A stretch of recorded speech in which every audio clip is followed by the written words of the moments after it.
All right, this should be a fun one. I think this was the most interesting addition in our list. It certainly had the most overall sort of backing in the office, I feel. Number 2 on our top 25 games of the year, it's Rocket League. It's become the quintessential game that we cannot put down. In fact, there's been rules in place because we play it so much that we're starting to get in trouble. People have been saying there's not that much problems in the office with people playing a game since Counter-Strike. It's a game that's fun to play with people you know, like lots of games are, but it's also a great game to play on your own with randoms, which is pretty impressive considering it's a game where you really have to work as a team. And because of the chat system, you're not really going out of your way to maybe say horrible things. You're just enjoying the vibe of everyone online. You're all kind of working together as a team to get better.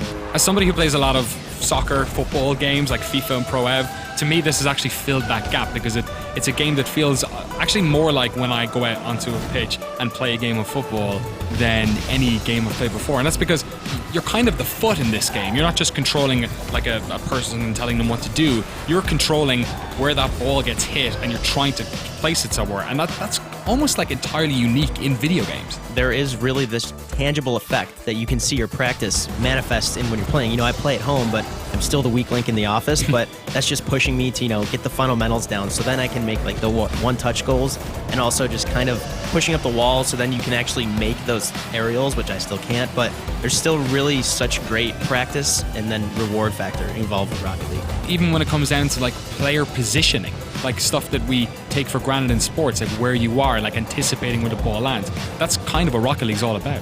Yeah, every match, every second is fun because if you're not going for the ball, you're kind of planning 2 steps ahead, or I'm going to say, okay, Mary's about to push it over here, and then I think Danny's going to hit it back here. If I'm right here, I might get a goal.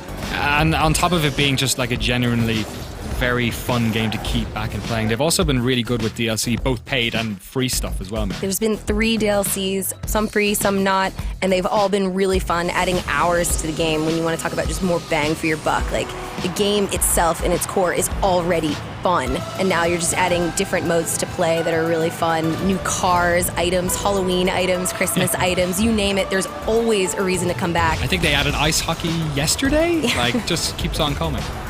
We're so in love with content in these modern games. Like, we love big games and big experiences we play for hours and hours.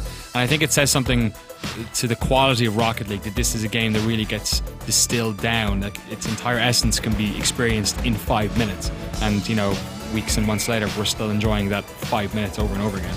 And that's why I guess it's number 2 on our top games of 2015. You're goddamn right.